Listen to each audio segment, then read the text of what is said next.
Hey listeners, Hit the Books is available everywhere you get your podcasts, including Apple Podcasts, Spotify, Amazon Music, YouTube, and more.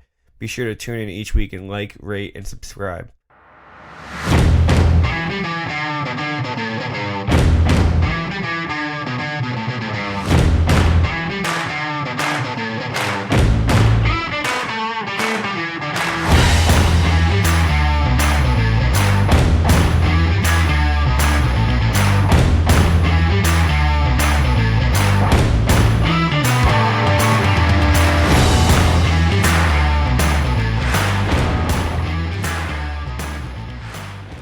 Alrighty, and welcome back to Season 2, Episode 31 of Hit the Books. I am joined by my co-host Michael Mackey this week. I am your co-host Tyler Huffnagel.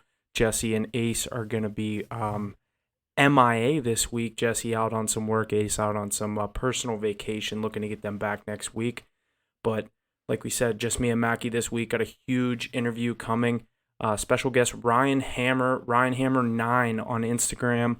Definitely someone you're going to want to stay tuned and hear what he has to say on the college basketball world. But big shout out for him for coming on, and stay tuned for that one coming up. But Mackie, I'll hand things over to you. How you been lately? Yeah, I've been pretty good. Gambling recently hasn't been the best. We've been a little cold, or even just a little still. Honestly, we haven't really moved much. But yeah, not many times where we're missing guests. So obviously a rare occasion, but we're gonna make work with what we got. So like you said, we had Ryan Hammer coming on. Obviously, a college basketball expert, I would say. He really knows his stuff, and obviously with the Final Four coming up and the national championship game, we want to get a little insight on some college basketball knowledge outside of us here. So it should be fun. Should be a good episode. Yeah, I'm excited. Like you said, Ryan, huge college basketball guy, so that's going to be kind of the main chunk of what we go over with him. But we'll get into a couple other things that has happened to us lately. Like you said, gambling on the card has been kind of tough. NHL card, we've been continuing to struggle there, looking to turn that around lately. But NHL playoffs coming up, that's been our bread and butter last season, and think we can turn that around this year going into it. But obviously, the NHL playoffs will get rolling April 17th, 2 weeks. Couple teams have clinched playoff spots. We've talked about the Bruins clinching a playoff spot in the Atlantic Division, also clinching the top spot in their conference. The Carolina Hurricanes clinch a spot in the playoffs this year out of the Metro. New Jersey Devils have clinched a spot in the Metro Division as well. I saw that was the Nico Hischier. I didn't know that he was actually on the team the last time the Devils made the playoffs. I thought this was going to be their first run with that duo that they have in Hischier and Hughes, but Hischier, I did find out, was on that team. What was it, 17, 18? They went to the playoffs a couple years. Like, you were That had to be his first year. Maybe yeah, I his was gonna say it second had year to in be the his first year. organization. Yeah, Yeah, but it's they're definitely going Jack back. Hughes' Obviously, first. we've talked about them, but we've kind of gone through some of these NHL things. The Penguins have skidded a little bit lately, and I'm starting You're getting lucky, man. dude. You're getting lucky. Panthers are losing. I was gonna say if the Panthers, like tonight, they're in Toronto. I like the Leafs there. Yeah, Not yeah, definitely. I don't. And my thing with Florida is when they've been they went on that streak to get them back in the conversation, and that's when the Penguins took their dip. Right now, currently going into tonight, I know the Islanders play tonight, and I know we both like them tonight. They're sitting at 85 points with a game, one extra game played on the Penguins, 3 games up on them, and then, or actually that's. Let me pull up the wild card standings. I hate looking at all the different ones now, but Florida's right behind us at 3 points behind us. So it's a 3-point race. Games, 3-point Yeah. race. Exactly. So we do have we're at least tied in games with Florida, but have a chance maybe catch the Islanders. The Islanders have been playing pretty good lately, but yeah, not much. Islanders are playing some good hockey right now. You guys do have a game in hand on them, so that's a big game in hand. But they're rolling right now. That team looks really good. You guys look good too. It's just Jari, man. It's Jari again last night. We saw it again last night. He gave up 6, I think, and then an empty netter. But you can't be getting lit up like that, especially when you want to go into the playoffs and you're gonna have to either face the Carolina Hurricanes or the Boston Bruins. You got to figure something out. Yeah, those if it's 3-0 against the Red Wings in the first period, what is it against Boston? What is it against Carolina? Like, you know what I mean? 6. Like, yeah, you can get there. You guys are probably good enough to get there. But if you want to make some noise, I mean, he's got to figure something out. Maybe even throw Casey DeSmith in the pipes now, let I him battle it out. I've been saying it for weeks. I feel more confident with him in there, and didn't I didn't get a chance to watch the game last night. Did the Smith start? Who started for the Penguins? I thought it was Jari the entire way. I didn't look at the stats or anything. I can let you know right now. Yeah, I think it was the Smith, and Oh, it he was. Wow. yeah Smith he Smith played the entire game. Okay, so I'm wrong. I'm sorry about that. But before the game, I looked and it said Jari was playing, so I just figured it was Jari, especially with all the struggles he's had. But damn, I didn't know that. yeah Jari's been having some. Obviously, I've been talking about him the past couple of weeks and his struggles in the first period of these games. And you said it last night. We had the Penguins in that parlay that obviously didn't hit because they ended up losing. But they go down. What was it? Yeah, I was gonna say Bruins didn't hit either, but the Penguins were down 2-0. I text you. I go Penguins Penguins cake the parlay, and you were like, I mean, it's never over with them, but With them. and yeah, and it was 3-3. Next thing I know, I look at my phone, it's 3-3. I'm like, oh sweet, Penguins must have tied it 2-2, and then 3-2, and then 3-3. I'm like, no, they let it get to 3-0, and then they decided let's go score some fucking goals in the second period, and that's how this team's been. And if you do that in the playoffs, you get down 2-3-0, even against like 2 or 3-0 against a team. Any of these teams are going to see in the playoffs. I don't like their chances to come back in these games, but Goals are so much more important in the playoffs. I mean, you go yeah. down 2-3-0. It's very hard to come back. From Yeah, that. it's not your typical Tuesday night. Half the stadium's there and an away. Like a home crowd, not really that into it. Playoffs, the crowd is everything, and if you're down, Everyone's 110% every single play. I mean, in the regular season, they get behind you. Defense falls asleep here and there, but it does not happen in the playoffs. I mean, exactly, yeah, exactly. Even in that Rangers Penguins series, we even saw a little more scoring than we were expecting. But every goal, you were like, wow, like that, like you barely even see that. Yeah, and I see like this year, I think there's going to be a lot of, obviously, if the playoffs started today, I think there's a lot of game sevens, obviously, other than the kind of typical, like, I'm going to say 1-8 just because that's what, you know what I mean? One versus wild card, Basically two what is, it is. it's Yeah. easier to say than one versus the second wild card, but I think those, you'll see a couple of those be shorter game series, but I think a lot of these games are going to go far, and we'll have a lot of, like you said, these goals are going to mean so much, and like we saw. I mean, last year when the Penguins and Rangers played, what was the first game was what 5-4 in overtime, and you have an elite goaltender in Shesterkin, and then we had another matchup. I think it was like we've had some high scoring games, and I anticipated all that whole series to kind of be lower scoring. But I said if the Penguins needed to compete, they need to be able to score because Jari can't fucking stop anything, and that goes back to the last 2 seasons with this team, and that's how I feel coming into this this playoffs. But I mean, it's tough. I'm more like I said, I actually live, if you want to say live, took a future on Texas to win the national championship like a week ago, before this last weekend, and I took it with the Rangers to win the cup, and it was like a pretty fucking nice payout. So I was like, yeah, I'll do this. This would be fun to rock for the next like couple months, little mini future parlay, and of course, obviously Texas fucking lost the next game or whatever that weekend, but I have faith in the Rangers and what they're going to be doing, but I'm so excited for these NHL playoffs. I am actually like, I didn't realize it was this close. Like we're literally like under 3 Dude, weeks away. I'm counting down the days, dude. I swear, I am so excited. I don't think I've ever been this excited for any playoff series in my entire life. There's so much other sports going on. I've been so caught up in March Madness, and I mean we'll get into that, but March Madness, like I've been hearing people saying this is actually one of the worst Final Fours in the past like 20 years. If anything, I think it's one of the best. I mean, last year you had North Carolina, Kansas, Duke, Villanova, and Villanova in the Final Four. Blue And Bloods. it's boring. That's so boring. That's literally the 4 teams you'd expect to make it. This Yeah. year you have Florida Atlantic, UConn, UConn's there, but Florida Atlantic, UConn, why am I drawing a blank right now? Miami, who you never San Diego see there. State. San Diego State. 3 teams that you would never expect to see in the Final Four. So it's kind of cool. I mean, it's different. It's getting new teams in there. You always like to see new teams. You don't like to see the same teams every single time.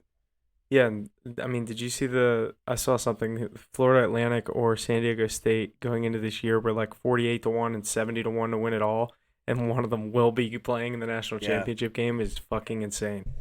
It's just ridiculous. It's really cool to see, though. I really do like it.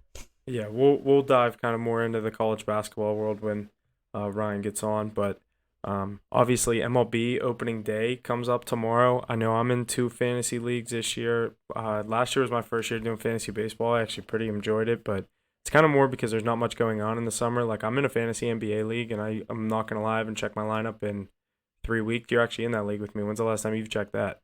I haven't checked it since the third Yeah. week. Maybe I started like 0-3, I think, and I was like, all right, this is caked. Yeah, I'm like, okay, I'm just not good at this. Like, it's so boring because it's not boring. It's just because there's so many other sports going on. Like, I'm not setting my fantasy basketball lineup during week 13 of the NFL season. You know what I mean? Like, I'm, that's not what I'm I'm worried about. exactly, and I'm not gonna lie. I don't watch the NBA every night.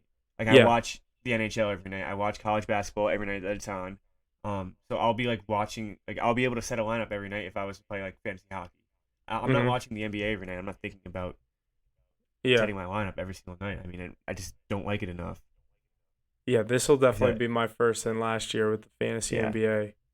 I do I'm want to going to stick to play. the football, I do football want and to play baseball. MLB though. I've never played MLB, It is fun. It's and it's like, like something to. There's something to do in the summer, so it's something that's to do. And that's the main reason I like it is because there's no, when you get to the point where base or basketball and hockey end, and it's kind of just like, well, I guess it's just baseball, and like all you can really do is bet on baseball games. Like even on nights I don't bet, I'm just like, well, at least I could do have my fantasy matchup. Like it is something to look forward to. Like something to watch and root for. exactly, yeah. It's kind of I mean the same idea as fantasy football. I mean you have those people out there that are just obsessed with fantasy sports and like don't even bet on games, which is, I mean I guess that's how I was in like when I was younger before I could bet, but It's um crazy to see like how passionate some sports fans are when like they're not gambling on games. I'm like, oh, who do you got? And they're like, just rooting for the team, man. I'm like, you're psycho.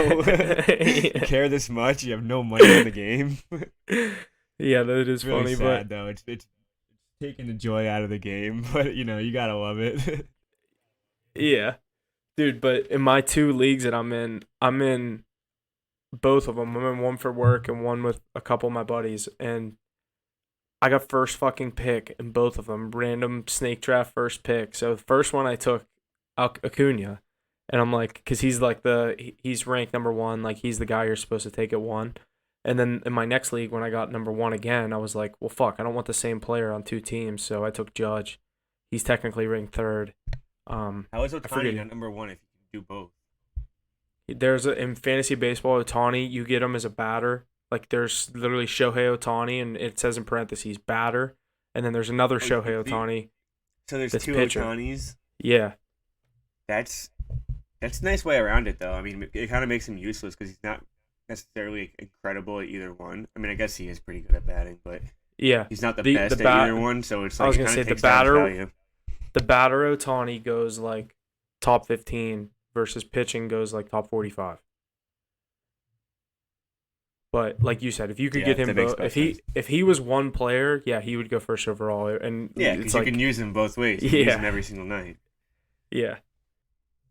But That'd be pretty cool. all right, we're gonna start a new segment here. We're gonna do a mystery ranking, rank the players in any order. Oh, Mackie, you could kind of explain it a little better. Once you rank them, lock in. Go ahead. It's basically just you're ranking these five players blind. I give you a player, you rank them on the spot, and then I give you the next player, and so on and so on. So it's just a fun little game that we like to play. So we're gonna do a NHL. All right, your first player is Timo Meyer, 3. right in the middle. All right, good spot. Next player, Johnny Gaudreau. Mm,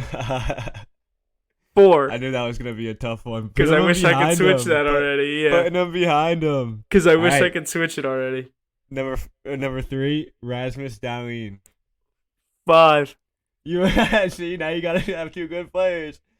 All right, next player, Adam Fox. 2. Last player, Jake Gensel. Who is it? Jake Gensel.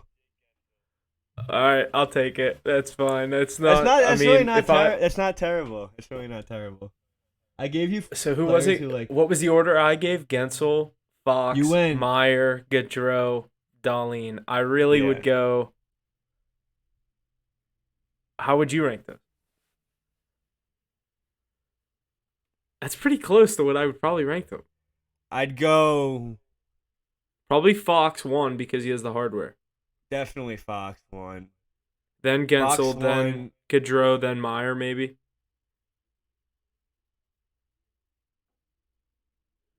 Yeah, yeah. I think you only mix. You gotta switch Fox and Gensel, and then I think you switch Gaudreau and Meyer, Yeah, and then you're pretty. That was pretty good though. That was good. yeah, that was pretty Usually solid. you can get fucked on that. I was gonna say if you would have said Darlene last at one, that would have been tough.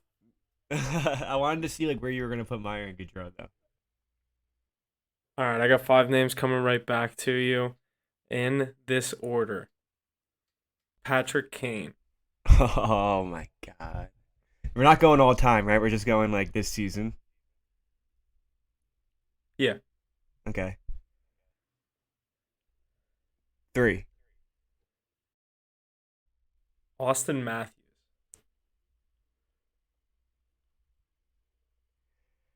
I don't know if I want to be safe and put him at 1 or just throw him at 2 and risk it.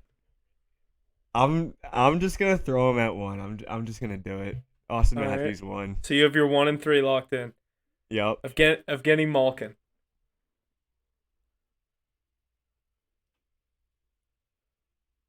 Hmm. Who's 3 again? Kane. Oh fuck. That's exactly what I did. This is so tough. I'm just gonna go 4. Leon Draisaitl. All right, 2. Yeah. See, that's why. Yeah, Okay, that I was good. gonna I say like when you that. did I Matthews like at one, that. I was like, that was a good move. And then your 5 is Kaprizov. I think I went 5 for 5. You did go pretty fucking close. I don't know. Well, what's Malkin's stats look like this year? He has like 20 goals and like not that many assists. He's having a decent Would year, but nothing that crazy. Would you say Kane's having a better year? Kane was having a really good year with the Blackhawks. Like I haven't really He like was. He was going off before we actually like right before we acquired him. yeah, like I wasn't really paying attention to um him much, obviously because he was on a terrible team. But I'm trying to see He his has, stats. Kane has 21 and 33 for 54. Interesting. Let me see if I can find Malkin. Yeah, I think you did that pretty fucking spot on. Yeah, dude, I was so scared with like Austin Matthews because I was like, if he throws me like Campbell Carr or McKinnon or even McDavid, I thought you were gonna drop McDavid on me. I was thinking about it. I was like, no, I don't want to make it too like a bunch of superstars. Kaprizov at 5 is also a little disrespectful, but that's a tough list. Yeah, I did like a lot of better players. Yeah. Yeah, I like that. We gotta do that with Ace and Jesse too. That'll be something good because that's like that'll get some debate flowing too. Yeah, And then I like the idea of re-ranking it after. So that's gonna be to something we see want to like start how doing. well we did. Yeah. Yeah, Ace is gonna have something to say about it every time. yeah, yeah, yeah. Absolutely. Yeah, that's definitely a good idea. We're gonna keep those rolling, going in and week out. So, definitely stay tuned for that, and we will hand things off to our interview with Ryan Hammer. We'll just start things off. I'll kind of hand things right over to you. Tell kind of our listeners a little bit about yourself, what you do, and how you got in the space that you're in.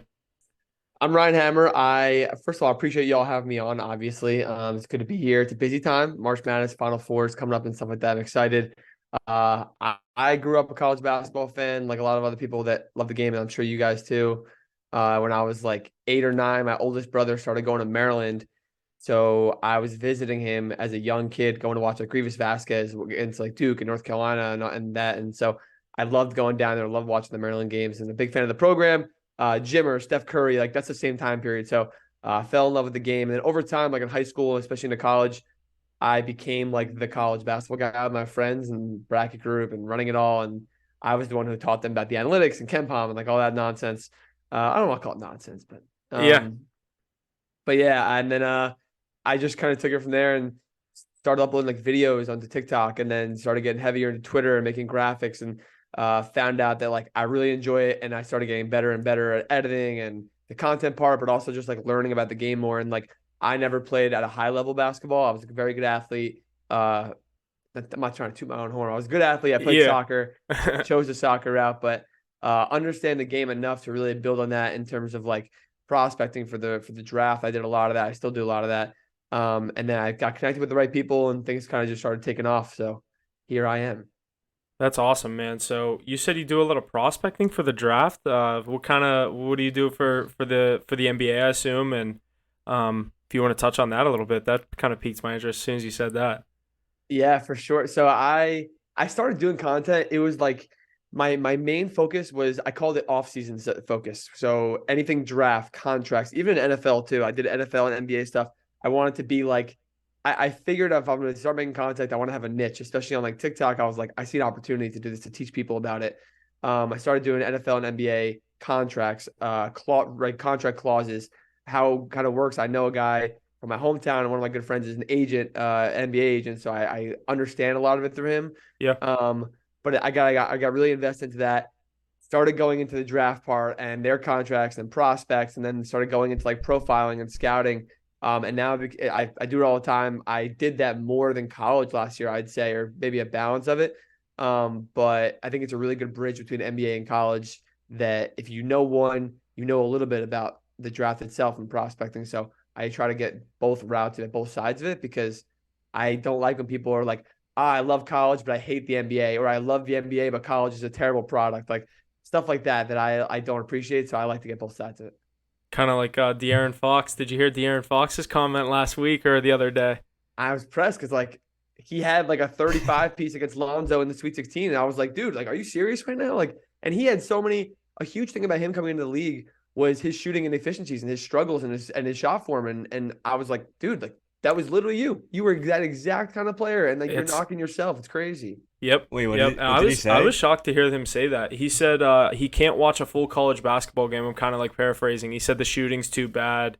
Ryan, I don't know if you know more of the quote, but I just know he said he couldn't watch a whole game because the shooting was too poor. And Ryan just said it whenever he was at Kentucky and when he played UCLA and Lonzo, he went off for 35 plus. And I mean, he was like never you a said, shooter. Like he was never a shooter, and he had to work on that, and he still has to work on that. But yeah.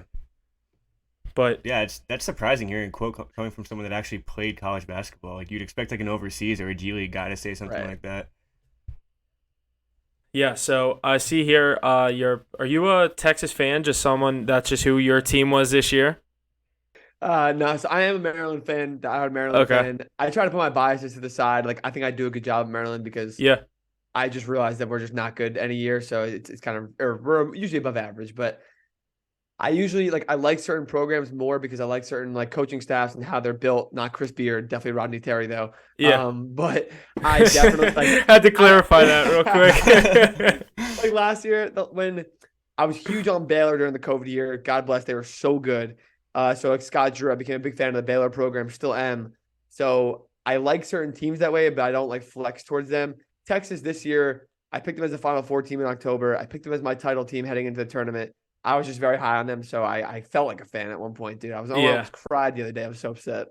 Yeah, that was a tough matchup. I was telling Mackie before we got on or before you hopped on, I ended up taking a little future on them, and I thought it was a pretty good chance. And obviously that Miami team, they came to play.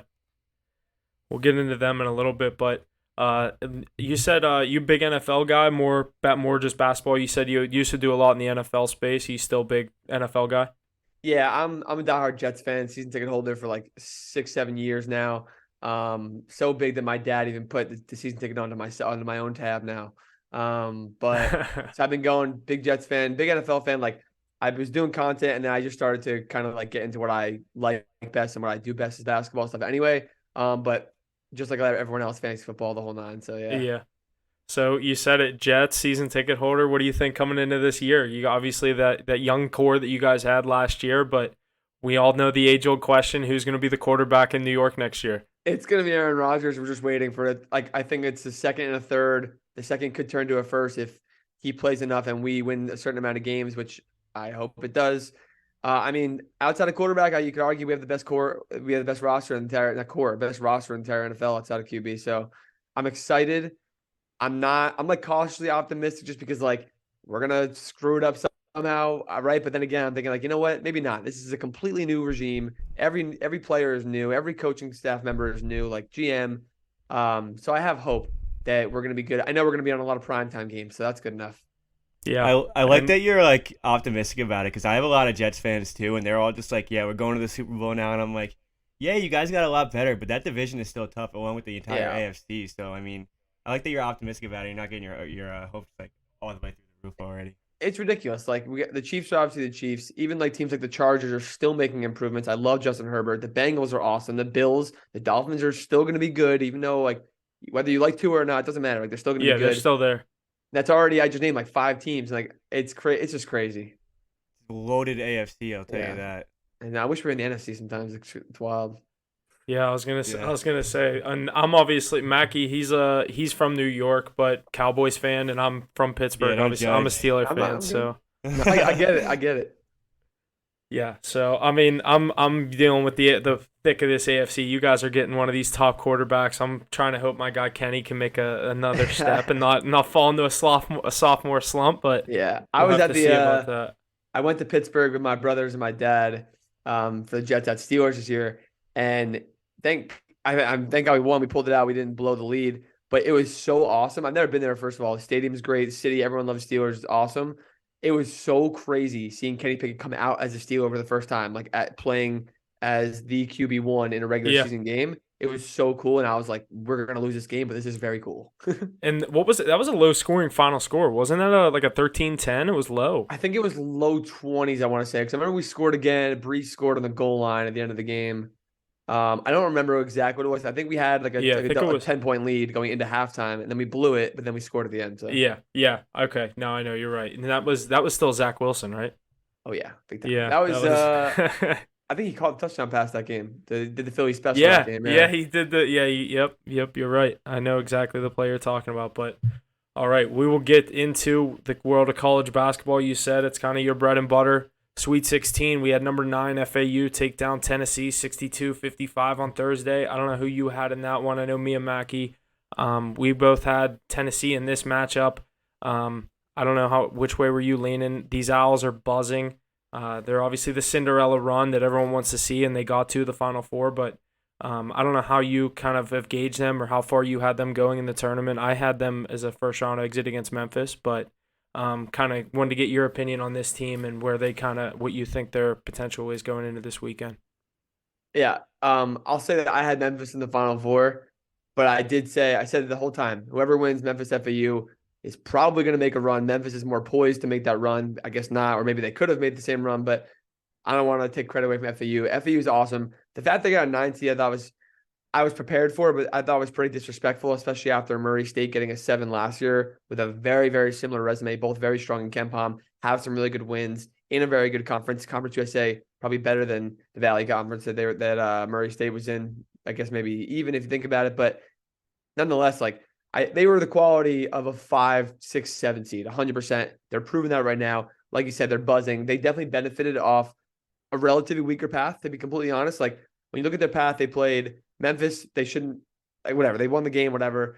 FDU, fine. They cleaned through that. They take care of business. Tennessee, who played Duke very well, still, like, they played Duke well, and that was it. I don't think that they were going to. I think I picked Tennessee technically to win the game because I thought their physicality would lay a little more lumber into FAU.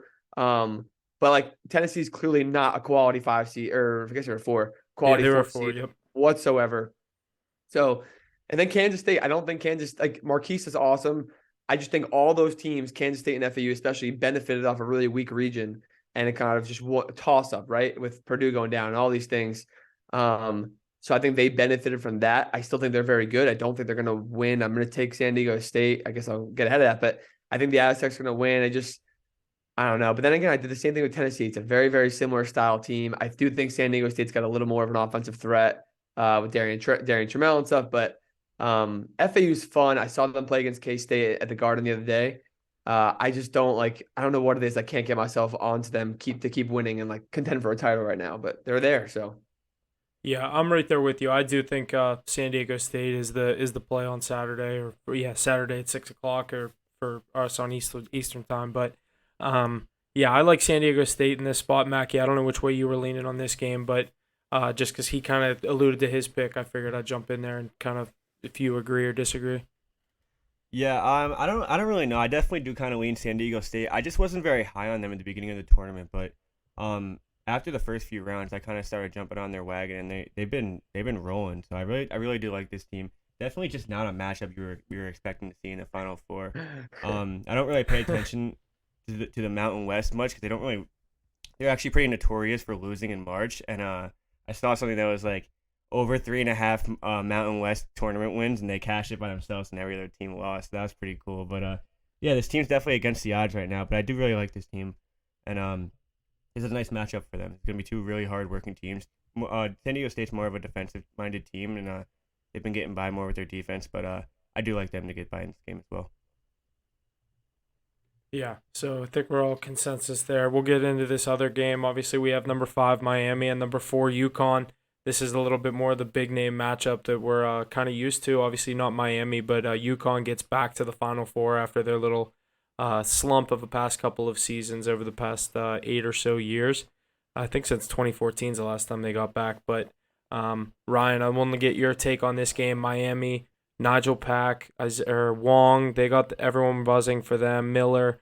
Do you think Miami can take down this UConn team? They definitely can. I think it takes like they didn't really have a perfect game against Texas. They had a perfect like last 10 minutes. If they have a they had a perfect game against Houston. They played brilliantly from the start. They just came out and they was like, oh boy, this is not good for the Cougars. They're running the score up, keeping the game open, and then they just started to stretch it out. That's the type of game they need to play against UConn, not in terms of like stretching it out because UConn can play any style anyway, but make it how they're comfortable doing it. And basically a perfect game. I think it's going to take to beat them. Norchard Amir is pretty foul happy at times. If he gets into foul trouble, it's wraps. Like they don't have big depth already with him alone. And especially behind him, if he is in foul trouble and sit in the bench between Sanogo and Klingon, like it's going to be really tough. I look at the guards, love the Miami guards. I think they're awesome. Again, like I Texas was my pick, but it's impossible not to root for Miami when you watch them play. It's literally impossible. Isaiah Wong and Nigel Pack are awesome. Jordan Miller, consider him a guard also. He's awesome. But then UConn has Tristan Newton, Andre Jackson, Jordan Hawkins to match it, especially defensively. Like I think Andre is going to be able to take care of Jordan Miller to an extent, to limit him to where it's like, okay, he's not shooting 100% from the I was field, gonna scoring say. 20, 25. Like that stuff is crazy. That was incredible. That's what I'm saying. Like that, they need that to beat UConn, and because of guys like Andre Jackson, they're not going to get it. Is what I anticipate. It's a pretty easy pick for me. I'm going to take UConn. I don't think anyone. This should be the hardest game for UConn, right? Maybe they get some title nerves if they get there, but they should be able to win both games by double digits. To be honest. Yeah, I like that pick. I was leaning once Texas went down, I kind of jumped right on. I like UConn to finish this thing out and kind of an unexpected. I mean, obviously the most unexpected Final Four we've had in a while. No top 3 seeds making it. I kind of jumped on UConn, and that's a team I think is going to take it. Mackie, I know obviously we've been high on this Miami team. We were riding them a lot this year on our cards, and for good reason. Who do you got in this Final Four game? Miami, UConn. Yeah, I have UConn as well, but like with the value on Miami, I mean 5.5 point underdogs. What's their money line sitting at? Plus 205. I think that's definitely more of the value play. But I mean, looking at these two matchup, I mean, who's stopping Sanogo down low? He's just been too dominant. And coming into last week, I thought that Drew Timmy was gonna have the best chance to maybe contain him a little, and they'd have a chance to just like keep him out of the paint or something. I don't know, but he just absolutely wiped them. Timmy got in foul trouble a little early, and they just took off. I mean, UConn's just too good. I think they were just shooting the lights out of the ball too. So if they're shooting the ball anything like in that Elite Eight game, I really think that they'll just walk through this one too. They haven't had a game in this tournament that's been within 15 points, so they've been really dominating the competition. I really just think that they're the best team left in this tournament. Yeah. Yeah, I agree. So, I mean, if we're kind of all on San Diego State UConn national championship, Ryan, who you got going with UConn too? Yeah, I ride with UConn. I think it's they're gonna end up winning. It'll still be an entertaining 3 games. I hope at least some capacity. I like San Diego State a lot. Like talking about the Mountain West. Last year I was like a massive. I always have been honestly since I think I was 18 when Nevada played Loyola in the Sweet 16. I was big on Nevada that year to get to the Final Four. But Mountain West is good. It's an underrated conference. Like they don't succeed in the tournament until now in the last few years. But last year I picked San Diego State to win a bunch of games to beat Kansas and stuff like that. And they should have at least beat Creighton in round 1. They botched that game, but they brought everyone back. They brought their defense back. They added the offense they need. I was very excited. I actually picked them with Texas as one of my Final Four teams in October. Didn't pick them in the bracket because why would I do that, right? Um, but I was high on them. I've been high on them forever. Like I think a lot of my audience understands that. They always hear me talking about San Diego State way too much. I'm very happy they're there. I got some gear. I'll definitely rep at the game so that I can root for them a little bit now that like even though I don't got them in the bracket and stuff like that. They can definitely keep the game kind of close. They're so physical and they have a really good paint presence to compete. But I think the shot makers is going to be where it comes down to it. Where Darian Trammell is awesome. Lamont has stepped up this tournament. Matt Bradley has not stepped up, to be honest, for most of the tournament.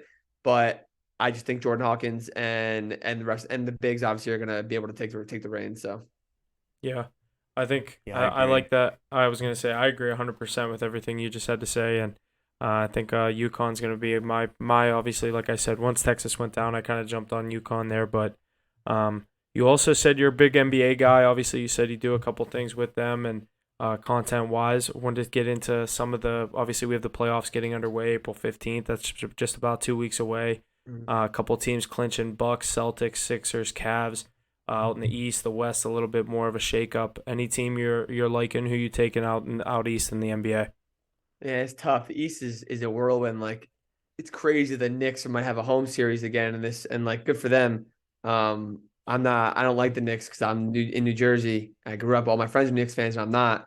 But they play hard. They play well. I'll take the Bucks right now. Like I feel like every time, ever since they won a title, they kind of just fly under the radar. It's like, oh yeah, they're just one of the two or three best teams in the league. You know, it's simple as that. And for that reason, I think it's underwhelming when they win. So people are like aren't ready for it and don't even like think about it enough. But I think they're awesome. So I'm robbed the Bucks. Yeah, I like that for a good reason. And then obviously you point out West, the team that I've been liking all year is the Denver Nuggets. Do you think who do you like out West? Who do you have as your NBA Finals matchup? I would love to see the Nuggets succeed. Everyone that talks Jokic doesn't deserve to win MVP again. It's so stupid. Like I would love to see them go to the title, to go to the championship. I would love to see them go to the finals. Even if they lost in the finals, he would Mm-hmm. still get shit for it because people would be like, "Oh, lost in the finals, couldn't get it done." I'm like, dude, like grow up. It's the same thing with like LeBron haters, where people are just like, "Man, this guy's the worst. He lost in this game. He lost in this game." I'm like, yeah, right. His other wins don't matter. Yeah, Um, the four whatever rings don't really matter. So they look at the other ones whenever he was playing a super team by himself in Cleveland. I would love to see the Nuggets succeed. It's hard to get my mind off the Clippers, even though I know they're not going to get to the finals. I have to. I'd probably go roll with the Nuggets just because when I look at the other teams, I see too many vulnerabilities in other teams. So Caleb Love hitting the portal. Where do you think that he could land? Obviously, it's a huge name. Anyone would be lucky to have him. I think so. What are you thinking there? yeah, I think it's like a. I think teams or coaches will be cautious because if they know how things went down in North Carolina this Yeah. year, there's a locker room Hmm. thing. People whether they want to deny it or not with RJ Davis. Like I know it It happened. We don't have to go happened. into that. It It happened. happened. I think he's going to be at Mizzou or Alabama. Alabama, he has connections to Nate Oates. He's represented by who represents Nate Oates. He has a lot of connections. Very offensive team. They love guard play. They're going to lose Quinterly. They're going to lose Brandon Miller. They might lose even like Bediako and stuff.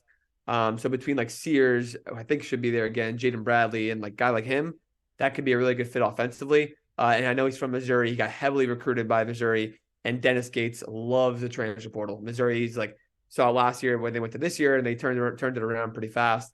But I'd expect Missouri or Bama. But if he goes somewhere else, wouldn't be crazy surprised, but it should be one of those two. Yeah, it'd be cool if he went to Bama, especially with all their star talent leaving. It'd be a nice little place for him to go. He just might need to set a new like change of pace, new setting, change scenery. But I don't know. It's just like they let Hubert Davis let Caleb Love play Caleb Love ball way too much, and like it put him in a situation where he thought he had to, and he kept doing it. But if he gets into a system where they're like, "Listen, we need you to play in the system," he can be a very good two guard, starting two guard, even like a six man. I think that'd be amazing for him. But we'll see. I agree. I think he got a little way too wild a few times this season, just like doing whatever he can with the ball. But I think he's put him in a nice system, and I think you're 100% correct. Yeah. One other thing I wanted to bring up. Um, point 0.3 seconds left. SDSU Creighton. Was that a foul or no? Yeah, it was a foul. People were upset about like I understand a lot of sides. First of all, no one is right or wrong. Like you can say some people like, oh, the refs called it, so it's right, or like the refs are stupid, it's wrong. It like it's all relative. It's all refs are human beings. They're always gonna make mistakes, or they're always gonna like change. They're not gonna call everything perfectly consistent. People are upset. I It's part of understand the because they're sport. Right, and they're letting everything get a lot very physical. It was a very physical game because that's how San Diego State plays. That's how the tournament's kind of been going. It seems that they're letting a lot go. But like I don't like to look at fouls late game. I not saying that refs should have tighter whistles in late game. I'm just saying that I look at it in isolation, that incident. I don't say, oh, they missed that one 10 minutes ago. Like, okay, but like you weren't upset 10 minutes ago, so why are you upset? Like, I think it was a foul. He did enough to like Alter the put shot. Trammell, yeah, and like people are like, oh, like that's a foul. You can't call that at the end of the game. Like, no, if you can call it 10 minutes ago, you can call it now. And also, like Ryan Nemhard got absolutely burned into the lane. Like, he's not the greatest defender. I understand that, but like that's why he ended up fouling him, like because he got burned. So it's Got beat I don't clean. know. Yeah. I should have just answered yes, sure, it was a foul, but I get worked up because people are getting so upset about it. I'm like, well, they had a bunch of instances. They shouldn't even been in the game. They gave the ball away to Baylor Shireman under the basket with like 25, 30 seconds Yeah. left, whatever it was. Like Yep. that shouldn't have been a basket. So it's a trade off. Like it happens. Yeah, I'm on the same side as you. I think it's pretty ridiculous. Everyone arguing that, but it's nice to hear your little insight on that. It would have been cool to see UConn Creighton in the finals though, because that's probably the only team out of those Big four East. that could have beaten UConn in the final. And like, oof, that would have been crazy. Yeah, And exactly. That Big East game. Oh my God. and Yeah, I that's not would have. really the only games Connecticut's lost this year. I think they're undefeated outside of the Big East, or maybe one loss or something. But I think they started off 14-0. They from the 31st when they lost to Xavier, I think it was, they lost like 6 out of their next 8, starting with Xavier on New Year's Eve, I remember it was, to basically start the new year. And then they just like completely found their groove. It was ready to start a conference play. You're right. I think pretty sure they haven't lost a game since, other than Big East play. But yeah, they're unbelievable. They were obviously a number 1 caliber team when they were 14-0, beating down on yeah, everybody. I think they were at PK 85 out in Oregon, but and it's pretty evident that like they were one of the best teams in the country. Ken Palm loves them, like everything loved them except for the selection committee. So yeah. Yeah. Mac, you got anything else for him? No, that's it. Yeah.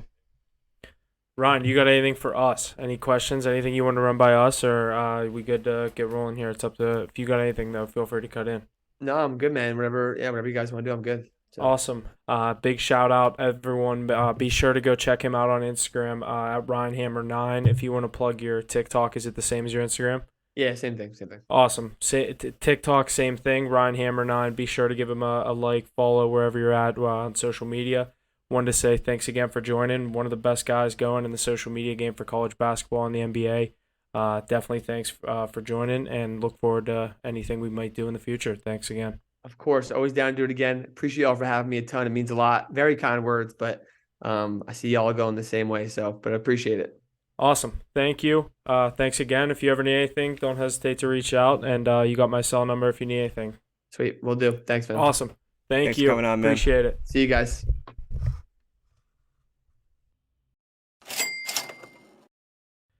All right. And special thanks to our guest, Ryan Hammer, again for joining us this week.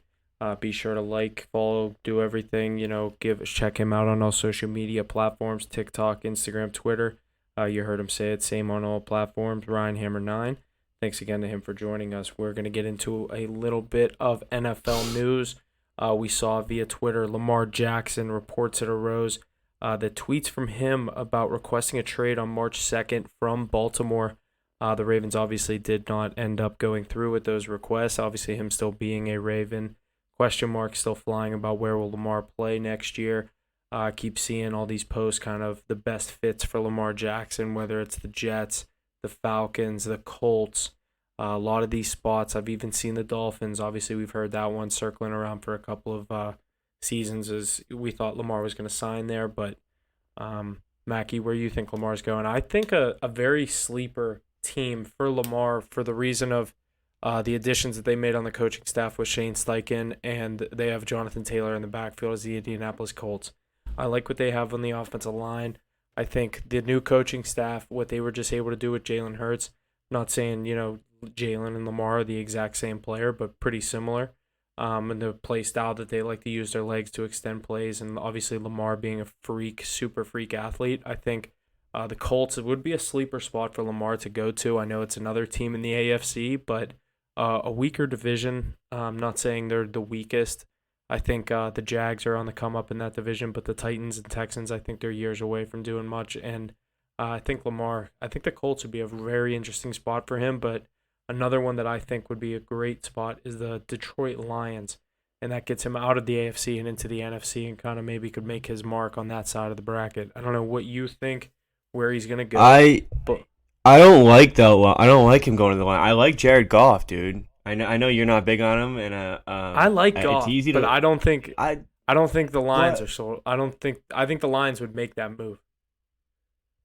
I don't think they would, Really? just because what's the whole thing around Lamar Jackson? Why is he not getting paid right now? Yeah, He's true. injury prone. Are you gonna spend $300 million on a quarterback when you have a healthy one who just led you to 8 wins in a weak division next year? Like, that's a playoff team next year. Oh yeah, If absolutely, it's not a division winner, it's a wild card team. absolutely. Why are you gonna throw away a safe option when Lamar's not gonna win you a Super Bowl anyway? Lamar's not good enough to go into Detroit and win that Lions team Super Bowl. When you have a safe option with Jared Goff and you can keep developing that team around Jared Goff in a weak division, rather than spend $300 million on a quarterback who could be injured in the third game of the season, and you don't have him anymore. Yeah. So that I'm against that one, but So what do you think about the Colts option? I like him in Indianapolis. Who are they rolling with right now? Sam Ellinger? Yeah, like that's what I mean. They don't So really have an option. do they They're drafting. they They're have drafting a do quarterback. they, do they have faith in Sam Ellinger? I don't know if they're trying to develop him. I know he wasn't an early draft pick. Yeah, it's a good spot to go. I mean, it'll keep the Colts relevant. I know they had a really bad season this year with um hope sides of winning that division. Obviously, the Jags came out of nowhere, and Trevor Lawrence became an actual go to first overall pick. But that'll definitely keep the Colts up there in the question to win the division. Like you said, the Titans and the Texans Titans are trending in the wrong direction. Texans are still a few years away. But if the Colts want to stay relevant, the Jaguars are good now. They're a good team. They're 10, 11, 12 win team every single year for the next few years now with Trevor Lawrence playing the way he is. So Colts want to stay relevant. If they don't want to have a break of a year and try to sorry, I just saw something. And try to still stay relevant, they should really go after that. I like this play. I'm looking at What what are the their Colts odds? are to. I was gonna say I was there's a literally. graphic. There's a graphic. It has the Falcons at 1, and I don't like that. Actually, I'm trying to look I up don't the not odds like it. for. I'm trying to look up the odds for these teams to win the Colts maybe to win the division right now because I know the Jags are going to be obviously up there, but I'm looking at the divisional winners right now. Let I'm me gonna see what guess. the Colts are. I'm gonna guess Colts are Jags are probably like. Wait, can I guess Jags? They gotta be like Yeah, 400. go ahead. Minus 150. No way. How is that? What are the Colts? Plus 500. Are they? They gotta be second. No. The Titans at plus 350. Bro, what? How's that make sense? Wait. They gotta know something we don't. The Titans at plus 340. They have to know. They have to know something that we don't. I mean, That makes zero sense. unless the Titans are going after some big name quarterback I haven't heard of, and all of a sudden have all these weapons I've never heard of. I mean, they're trading away Derrick Henry. You're going for a value play there. You're definitely going for the Colts. Plus Yeah, 500 is crazy. I mean, I'm found kind of these- just banking on them getting a good quarterback and stepping in and kind of taking over that division from a young Trevor Lawrence, even though I think Trevor's now going to be a top 7, if not higher, quarterback in the NFL from this point on. I wouldn't go higher just yet, but I'd say 7, right around 7. Lamar's I found this graphic for his odds. Falcons are in first at plus 250. I like that, but I like Desmond Ritter to at least get a chance. I mean, I guess he's kind of had a chance, but I mean, my he thing was with drafted Atlanta, pretty high. Was he drafted like 20th overall? no, well, he was he Was it second? the Pickett draft? Yeah, Pickett he was after. Okay, so he Pickett was the second in only. the second round. He was second quarterback taken, though, I think. Yeah, Pickett was the only quarterback in the first round of that draft. And Yeah, I remember that. Yeah. exactly. Yeah. So But I don't know. The thing with Atlanta, they keep getting all these guys. Who's the guy? Who's the other dude that just signed there? They just got Jesse Bates, and they're kind of adding guys all over the field. Just Okay. kind of like, Look at the Go ahead. division. huh? Oh yeah, at the that's what I division. mean. What do you think I said? True. That's the thing. I guess that's the point with Atlanta. I guess that's why they're the favorite. I've been saying it all year. If you're a free agent quarterback, just go to the NFC Go South. go to the NFC South, exactly. And that's what Lamar should. I mean, I guess, yeah, that does make the most sense. You get to play the Bucks, Tom Brady-less Bucks twice a year. You get to play the Lamar Carolina. Lamar the gets Panthers. Lamar gets to renew his matchups against Baker Mayfield twice a year if he goes to the Falcons. I bet you that's something he would want to do twice a year is play Baker Mayfield. Yeah, You're he's on the like, all field right, I've about already as much beaten. as possible. I'd love to see their head-to-head record. But yeah, I like the Colts play. I'd like him to go to the Colts. I don't like the Lions at all. I really do like Jared Goff. But it's So let me whoever hear gets the odds that Lamar, you I mean. have. Atlanta's the first at plus 250. Go through them. Colts 300, Commanders plus 450. Commanders are going with Heineke right now, I think. No, he's a Falcon. I- He signed with the Falcons. I'm shocked. Heineke signed with the Falcons. So who are they rolling with? Howell. Sam Howell. Carson? No. Wentz left. Where's Wentz? No way they're rolling with Sam Howell to start the season. That's like who they're going with to start the year. Yeah, but then you're going from Baltimore to DC. Like, you might as well just fucking not even go anywhere. Yeah, I don't know. I now that you said the Falcons, yeah, I so- honestly think it's gonna be the Falcons. Commanders I think that 450, just makes the Titans most 750.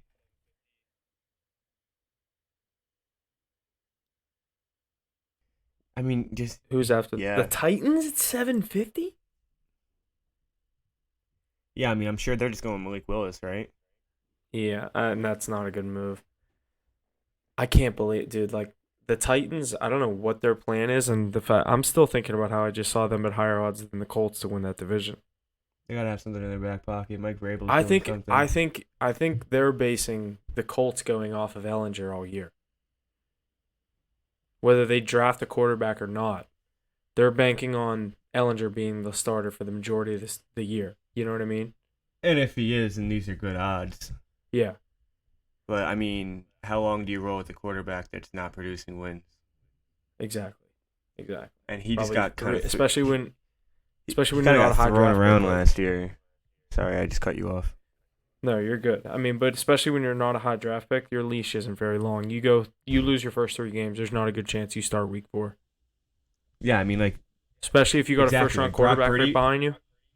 Brock Purdy comes in and he, off the bat, he's lights out. If he's not playing the next game. He had Yeah. to be lights out off rip because you're Mr. Irrelevant. You have one shot to prove yourself, and he took it. But you have a guy like Sam Ellinger again. Probably I think he was a second round draft pick, maybe even later. Yeah. Like Yeah. you have a tighter leash. You don't have the leash that like these guys like Baker Mayfield did when he first came in. Just like even like Sam Darnold, Zach Wilson. These guys had long leashes. Guy like Sam Ellinger. You can't mess up that often. Yeah, this is going to be interesting to see where this happens. Obviously, this is going to be the talk of the offseason to see where he ends up. And do you even think the Jets are in play? I mean, I know the Jets have said they're kind of out on him. Same with the Patriots. The Patriots were in and now they're out. I think I think there's a higher possibility than we think that this Rodgers thing falls through and Lamar goes to the Jets. I think if it falls through, 100% Lamar goes to the Jets. The Jets want to spend the money. They need the quarterback, so they will do if Rodgers falls through, they're going to do everything in their power to get Lamar. But I agree. like what's going on? I mean, it's But not people the keep NHL. saying the NFL or people keep saying the Jets don't want to commit to Lamar. I'm like, they should at least talk to him and say that. Like they should be like, hey, if this thing falls through with Aaron, like he's not a Jet yet. Like if the Packers are playing hardball and want too much, we'll take you over the 38 or 30. How old's Rodgers? 38, 39, 40? Regardless, he's up there. Yeah, like we'll take Lamar Jackson. Like I'm not saying you know what I mean. That's who I'd rather. I don't honestly know who I'd take over those two guys going into next year. It's kind of a toss up with the injuries with Lamar and the age of Rodgers. I'd probably take Rodgers. I don't know. It's kind of tough. I don't know. I don't really want to hold myself to that decision right now. But I think the Jets should at least say like if this doesn't go through, hey, we're coming to get you. Like we will get you. You will be a Jet next year if Aaron Rodgers is not. But does Lamar want to hear that? Like, oh, you want the 38-year-old He dude wants over me? he wants guaranteed right now, and that's probably why Exactly. they're not saying that to him. But dude, if the Jets don't get Aaron Rodgers, like Jets fans will riot if they don't have a quarterback next year. Like these guys, like they've been through so much, and then they're told they're getting Aaron Rodgers. They get all these pieces for it. Literally, the odds are like 700 at this point. Could you imagine Zach Wilson, week 1 starter at That's what MetLife? I'm saying, dude. That That would be place so would Jets. That would be explode. so Jets, though. That'd be so Jets. It honestly would. The whole team around him is just loaded. No, And but then I think their front office they're bought in at this point. So I think if they don't get Aaron Rodgers, they will do everything in their power to get Lamar Jackson. Yeah. That'd be cool. And I'd like Lamar in the Jets. Yeah, that would be cool. It's just another AFC fucking team. Like you said, I think Atlanta's the play. It's so tough. I mean, I guess he's not he's not a true free agent. So, or is he? Like with this offer sheet thing, can any team can offer him, right? Like it doesn't need to be a trade, right? Like I know there's some 2 first-round picks thing. Like if they agree to it, that team has to give up 2 first-round picks. It's definitely not like they can't just offer Just sign him him a for contract. nothing. Yeah. You can't just offer him a contract. I'm not really sure what the clauses are around it, but I mean, there's definitely some attachment to the Ravens where they're gonna get something out of like they're getting collateral. Yeah. Okay. It's gonna be interesting to see what happens with this because obviously, like you said, when the Rodgers domino falls, I think we're gonna see what happens with Lamar, or if that happens first, I think it's just a big waiting game with all these big name quarterbacks and still obviously a couple other guys that are on the board, but big name, another one of the big names of the offseason was Derek Carr. He found his home. I thought that was they were all kind of gonna go at the same time. I'm not saying Derek Carr is even in that class with them, but quarterbacks usually go like 1, 2, 3, like kind of in the same span. They like to pick their teams and like. Once Rodgers is a Jet, that team's off the board, and then would be when Lamar goes to Atlanta or wherever. But like I said, this is going to be the talk of the offseason in the NFL and where these guys are going. If they're going anywhere, both of them could literally end up staying in Green Bay and Baltimore, and it would be, we'd just be talking about it for weeks on end for no reason. But Well, there's a likely Aaron possibility Rodgers- of that. Aaron Rodgers will not be a starting quarterback in Green Bay this year. I think he's No, he'd that retire. clear. He'd retire 100%. If this falls through with the Jets, I think he'd retire. But imagine seeing Lamar play for the Ravens week 1. I don't even want to see that. I'm a I Steelers don't- fan. I can't wait to get him out of this division. I'd be pissed if it doesn't go through. Here's another question: what do you think of the Ravens this year without him? Not good. How many wins? Under 6.5. Because think about it, like they were kind of without him a lot this year too. Like I'm taking like under 7.5, 6.5 wins on them. You're I don't Probably think Huntley starting, can do right? it. I don't think Huntley can do it a full year. I think their win total will be set at 6.5, and I think they'll either get 6 or 7. Yeah. You'll be sweating all- that one out week 18. You're in a tough division too. And the Browns just got another year with Deshaun Watson. Like if they lose Lamar, they're the worst team in the division. Yeah, definitely the worst team in the division. But the thing about that division is that any team can beat anybody. Any team could win that division. Any team could be the worst in that division. It wouldn't surprise me. Like the Bengals are one Joe Burrow ACL tear again from them being probably one of the worst teams in the division when they have Kyle Allen under center. You know what I mean? But when that's with anyone. Injuries kind of fuck everything. But alrighty, I think that is going to do it for us this week on Hit the Books. Thank you for listening. Make sure you leave a like, comment, subscribe, review, rating, wherever you're listening. Apple Music, or Apple Podcasts, Google Play, wherever you get your podcasts. Make sure you're showing your love. It really goes a long way for us. Make sure you're staying tuned to the social media accounts for all of our plays. Definitely going to want to stay tuned for the college basketball cards this weekend as we get into the Final Four and National Championship game on Monday. That's going to do it for me.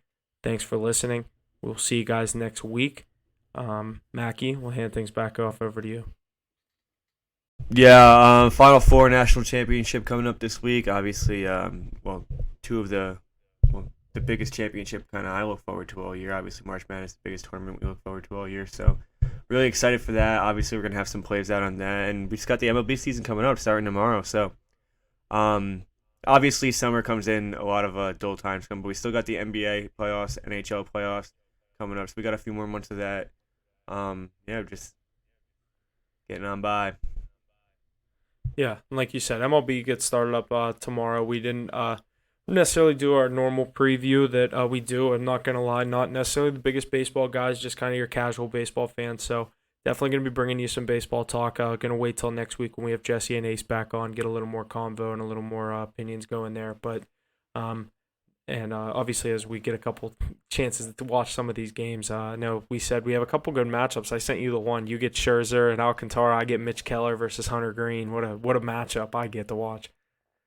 But like I said, we'll dabble in the MLB throughout the season. We're obviously going to have some fun promos and stuff like that to get us rolling in the world of baseball and get some different followers from that from that following of baseball. But like I said, that's going to do it for me. And that's going to do it for us on this episode of Hit the Books. Thank you to everyone who tunes in each and every week. Without you, we wouldn't be able to do what we do here. So please like, share, and subscribe wherever you can. And don't forget to check us out on Facebook, Instagram, and Twitter for our plays each and every night in the NHL, NFL, MLB, NBA, college basketball, and college football. Thank you again, and see you next week.